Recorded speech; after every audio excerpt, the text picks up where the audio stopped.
Hello and welcome back to RotoViz Overtime on RotoViz Radio, presented by Blue Wire.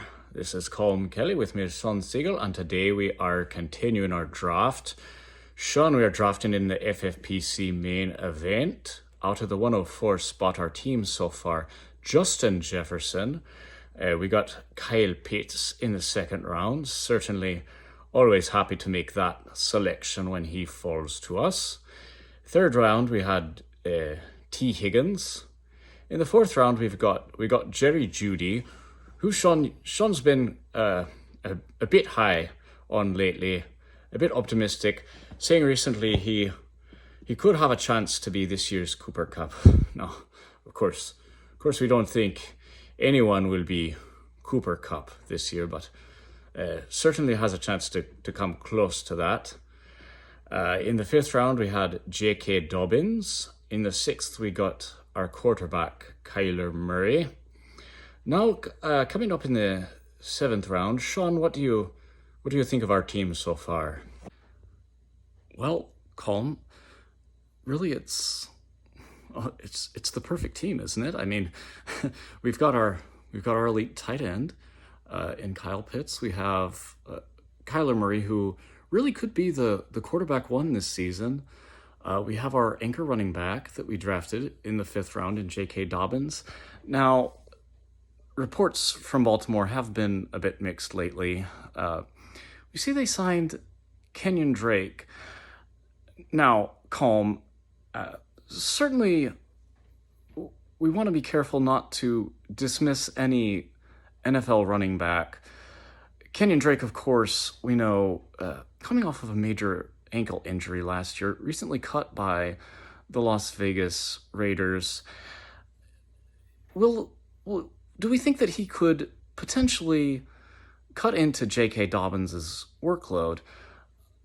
I really think that at this point in his career, that seems very unlikely. As I said, I don't want to disparage Kenyon Drake as a human being. I'm sure he has very many good qualities. In fact, I hear that he has a hobby of pottery, which I've heard is very lovely. But I really think at this point, if he were to put as much energy as he does into attempting to be a running back in the NFL, which is something he's clearly physically unable to do at this point in his life, if he were to put that energy into, say, being a janitor or a bus driver, I think that he could probably, be one of the best of those professions, maybe in the world. But no, I don't see him cutting into J.K. Dobbins' workload at all.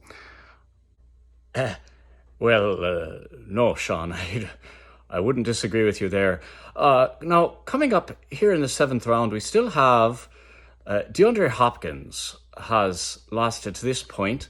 Now, he is serving a 6-game suspension, as we know, but having Kyler Murray as our quarterback, having that sort of correlation, would that in any way cause you to lean toward drafting DeAndre Hopkins, Sean? Well, Colm, you know how much of a place DeAndre Hopkins has in my heart. He helped me win multiple championships in several leagues over the years. Really one of the greatest wide receivers to play in the NFL in the past 10 years. But that 6-game suspension does make it pretty tricky. And in addition, when he does come back, Colm, we really see that his metrics as a receiver have fallen off a bit over the last 2 years. Now, again, it could certainly be that he comes out and has a great season, could be a huge part of a playoff run. But,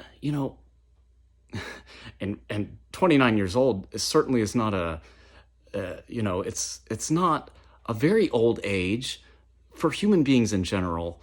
But for NFL wide receivers, he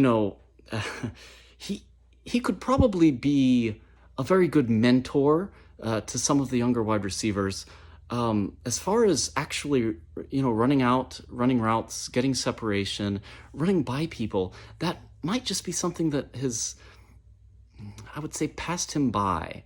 Something, the NFL is a younger man's game, and, you know, not saying that DeAndre Hopkins should go into a retirement community or anything like that, but, you know, I really see a larger role for players like Rondale Moore this season. People who are young and actually fast, athletically capable of keeping up in a game of NFL football.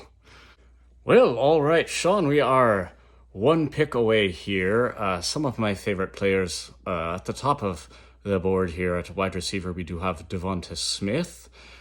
We also have Drake London. He would give us some correlation, not that we're looking to build our team based on week 17 correlation, but would give us some correlation in that week 17 game with Kyler Murray. If we wanted to go running back, we do have Chase Edmonds, an interesting name there, and not seeing much at tight end.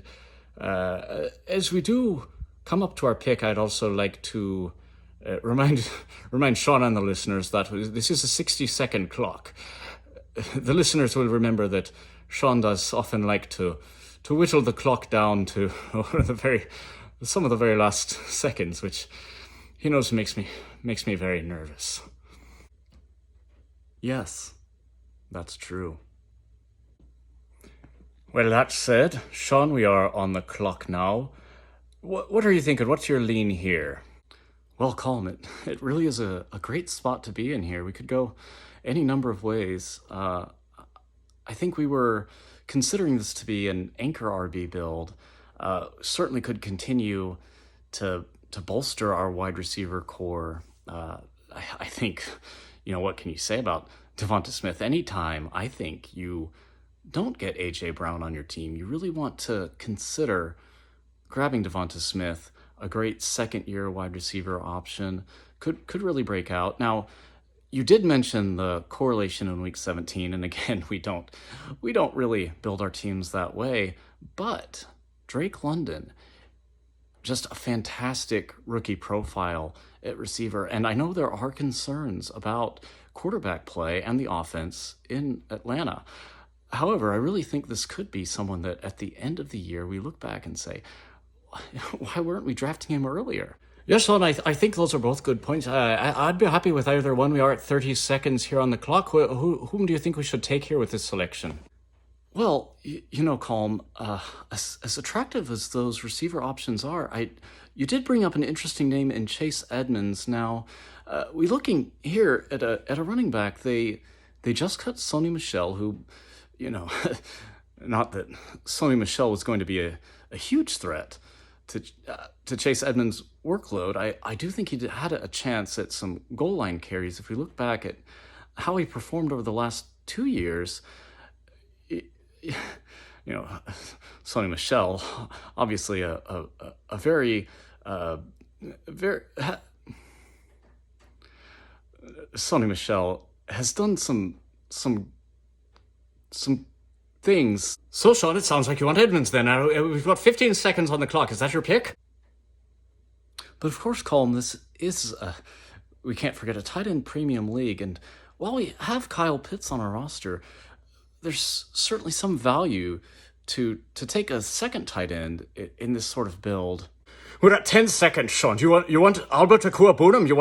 Do you want Gerald Everett? Just take him.